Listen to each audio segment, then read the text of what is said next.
하나님 말씀 아모스 강의 15번째 말씀으로 아모스 9장 1절 6절 말씀입니다. 아모스 9장 1절 6절까지 종일 제가 읽겠습니다.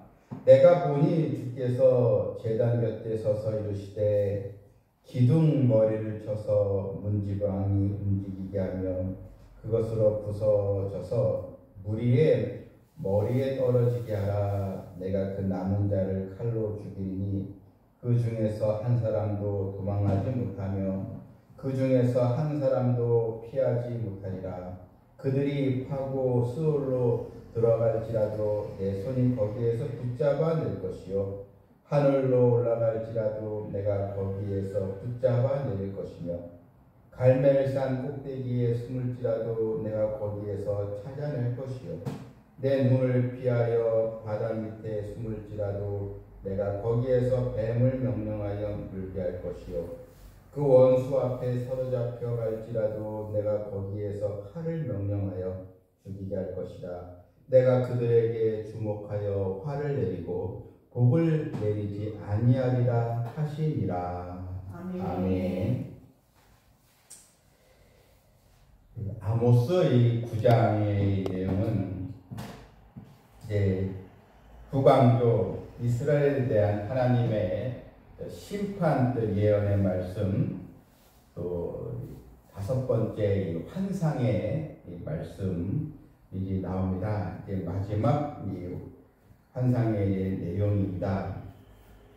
하나님께서 또 회개하지 않는 그 이스라엘 왕조에게 황충, 또 불, 또 다림줄, 또 여름 실가의 그 환상을 말씀하지 않았습니까? 네, 이 마지막에 있는 이 5번째 이 환상은 하나님께서 미리 이제 보여주는 말씀이지만 이 말씀은 이 상징적인 그런 환상이 아니고 직접 하나님께서 심판을 내리시는 내용으로 이제 나와 있습니다. 우리가 이 9장 특별히 1절 6절 말씀을 우리가 반복해서 읽는다면 굉장히 우리에게 두려움을 주는 또 말씀이기도 합니다. 하나님의 심판이 얼마나 또 무서운가, 또 죄에 대한 형벌, 죄에 대한 이 대가로 받게 되는 이 심판이 얼마나 무서운가를 잘 또 보여주는 이 말씀입니다. 우리는 이 9장의 말씀이 한 구절도 나 자신이나 우리 자녀에게 또한 주의 성도에게 임하지 않도록 우리 철저히 하나님 앞에 또 회개하면서 하나님의 징계와 벌이 아니라 또 불순종으로 인한 형벌이 아니라 하나님 앞에 바른 믿음으로 서 있는, 그래서 하나님의 은혜와 복을 받는 우리도 성도와 우리 가정과 우리 교회가 되어야 될 줄 믿습니다. 아멘. 자, 여러분 그 1절을 자세히 보게 되면 내가 보니 이제 주께서 이제 하나님께서죠. 이제 내가 보니 이제 어떤 이 환상인가?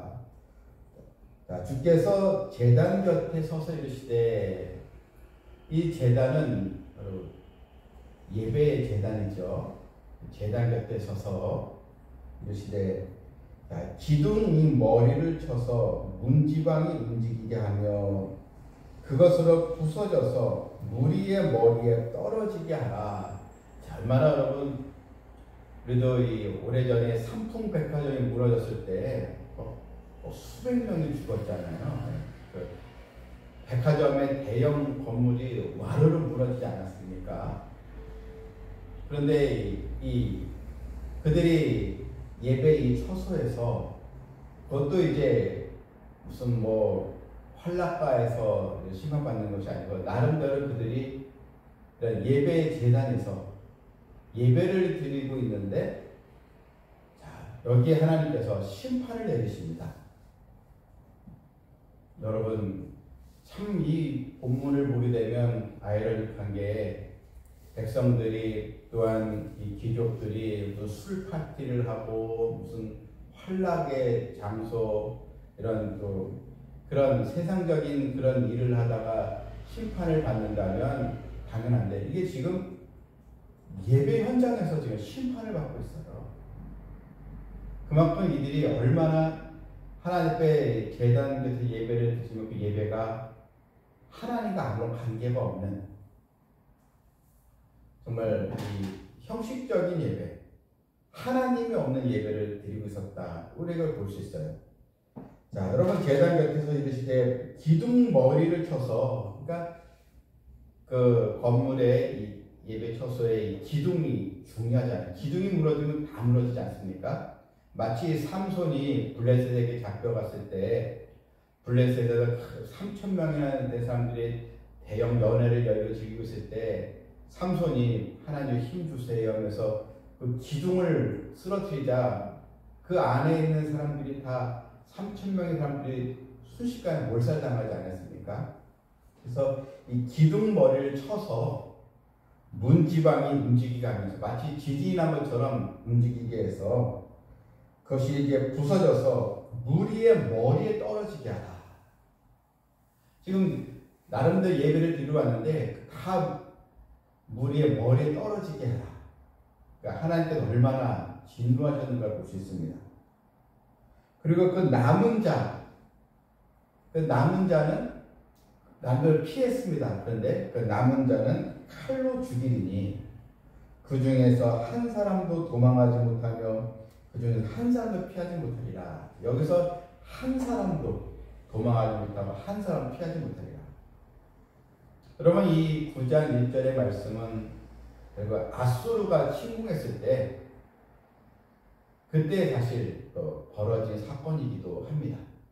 그래서 아수르가 침공을 해서 완전히 이스라엘이 쑥대밭되면서 아수르의 칼에 다 피하지 못하고 죽는 그런 일도 사실 일어나기도 했습니다. 그들이 죽게 제단 곁에 이건 이제 안식일에 이런 일이 있었다는 것입니다. 가장 축복받아야 할 그런 상황이 가장 비참한 그런 또 상황으로 바뀌고 이제 말았던 것입니다. 하나님은 그들의 거짓된 예배를 인정하지 않는다는 것입니다. 하나님 앞에 제단에서 예배를 드리지만 결국 그 성전이 무너져서 다 죽고 적에게 잡혀가서 죽는 그런 일이 결국 이제 일어나고 이제 만 것입니다. 사실 이 예배 제단은 거짓과 우상 숭배의 제단이었음을 우리는 볼 수 있습니다. 자, 여러분 별로 끝나지 않습니다. 2절 보게 되면 그들이 파고 이제 땅속을 이제 판다는 의미죠. 동굴을 판다는 것처럼 그들이 파고 스올로 들어갈지라도 1차적인 스올은 이제 땅을 파서 무덤 거기에 이제 숨는다. 숨을지라도 그러니까 들어간다는 건 숨는다는 것이 아니겠습니까? 근데 내수는 거기에서 붙잡아 낼 것이요. 숨어도 필요 없다. 다 내가 붙잡아 낼 것이요. 또 하늘로 올라갈지라도 어떻게 하늘로 올라가겠습니까? 근데 나름대로 어쨌든 높은 곳에 숨으려고도 고지로 올라가더라도 거기서 내가 붙잡아 내릴 것이요. 다 내가 붙잡겠다. 또 갈멜산 꼭대기에 숨을지라도 내가 거기에서 찾아낼 것이요. 내가 다 찾아낸다. 그러니까 하나님의 심판을 어느 누구도 피할 수 없다. 이것입니다. 죄를 짓고 피할 곳은 없다는 것입니다. 가끔 이제 신문이나 텔레비전에서 죄를 짓고 외국으로 도망갔다가 이제 인터폴에서 이제 국제 이런 사법 이런 공조가 돼가지고 외국을 도망갔다가 잡혀서 오는 사람들이 있지 않습니까? 다시 김포공항으로 또 인천공항으로 와서 수갑 차고 오는 사람들을 가끔 이제 보게 됩니다. 그래서 도망가려고 외국으로 갔다가 외국에서도 이제 요새는 잡혀오네. 그러니까 죄를 짓고 참 피할 곳이 없네. 그것처럼 너희들이 죄를 짓고 피할 곳은 없다. 한 사람도 피하지 못하리라. 또 4절 보니까요. 또 원수 앞에 사로잡혀 갈지라도, 이제 포로로 이제 사로잡혀 갈지라도 내가 거기에서 칼을 명령하여 죽이게 할 것이다. 그러니까 설사 이제 목숨을 이제 부지한 거죠. 포로 잡혀가긴 하지만 거기서 생존하는 것이 거기서도 결국 칼로 죽게 된다. 그래서 내가 그들에게 주목하여 화를 내리고 복을 내리지 않으리라. 여러분, 우선 이 말씀이 얼마나 하나님의 이 심판이 또 무서운 것인가, 또 죄가 얼마나 심각한 결과를 초래하는 것인가, 이것을 우리가 볼 수가 있습니다. 죄에 대해서 도망하지 못하며 피하지 못하며 붙잡아낼 것이며 찾아낼 것이며, 자, 여러분, 우리 말씀을 보면서 더 우리가 하나님 앞에, 그럼 이건 우리의 말씀을 다른 사람에게 적용하는 것이 아니라, 그래, 정말 하나님의 말씀에 순종하면서 하는 것이 얼마나 큰 은혜인가, 얼마나 큰 또 복인가. 하나님을 더 기쁘시게 하고 하나님 앞 바른 믿음으로 살아가는 것이 얼마나 더 중요한 것인가를 우리 여기서도 깨닫게 되는 것입니다. 다시 말씀은 요한계시록 보게 되면, 여러분, 요한계시록도 이런 일곱 대접 심판 다 있고 또 일곱 인 심판 다 있지 않습니까? 근데 결국은 요한계시록이 진행되면서 점점점 어떻습니까? 하나님의 심판의 결과가 더 확대되고 커지는 것을 우리가 보지 않습니까? 요한계시록 6장 12절에 내가 보니 여섯째 인을 떼실 때 큰 지진이 나며 해가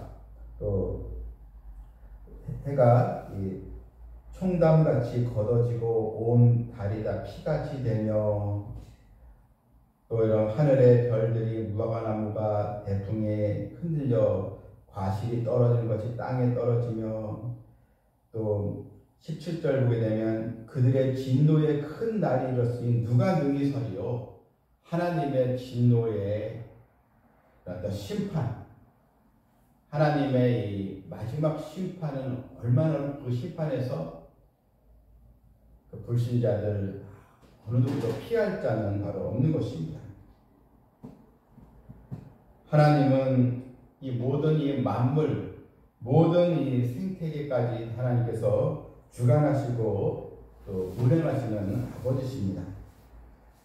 그것은 이제 5절 말씀에도 주 만군의 여호와는 땅을 만져 높게 하사 거기 거주하는 자가 애통하게 하시며 그 온 땅이 강에 넘침같이 솟아오르며 애굽 강같이 또 낮아지게 하시는 것이요, 그의 궁전을 하늘에 세우시며 그 궁창의 기초를 땅에 두시며 바닷물을 불러 지면에 쏟으시는 이니 그 이름은 여호와시니라. 하나님의 이 전능하신 이 능력, 그러니까 하나님의 이 형벌과 심판, 하지만 깨닫고 주를 의지하고 믿음으로 사는 자에게는 하나님은 축복의 또 상급으로 함께하여 주시는 것입니다. 여러분, 이 회개하지 않는 자들이 이렇게 하나님의 형벌을 받게 되는 것입니다. 하나님께서 계속 이런 황충이, 이런 심판 계속 보여주지 않았습니까? 여름 실가의 광줄이 다 보여주고 있는데 계속 이 북왕국 이스라엘은 하나님의 말씀의 경고를 듣지 않으므로 결국 이제 아수르의 칼에 의해서 완전히 멸망을 하고 역사에서 사라진 또 왕조이지 않겠습니까? 그럼 우리는 이 본문을 통해서 우리 하나님 앞에 늘 예배를 드리지만 이제는 정말 진실이 있고 참된 예배자로 우리가 하나님 앞에 기쁨이 되어야겠습니다. 또 내 안에 있는 불신앙과 또한 또 죄와 치닫는 그런 또 고쳐지지 않는 그런 습관들은 우리가 하나님 앞에 성령의 불로 우리가 태우기 위해서 그걸 하나님의 또 영광을 바라보며 늘 또 하나님은 상한 심령 통해하는 데 예배를 받으신다 하신 것처럼 늘 주의 또 말씀 안에 하나님의 인자하심 또 사랑을 우리가 체험하면서 하나님의 사랑과 또 공의의 우리 하나님을 또 찬양하는 우리 성도들 우리가 다 되기를 주님의 이름으로 축원합니다. 아멘. 하나님 오늘 또 아모스 말씀 통해서 죄로 인한 이 결과가 얼마나 심각한 것인지 하나님의 심판이 얼마나 또 두려운 것인가를 우리가 또 알게 해주셨습니다.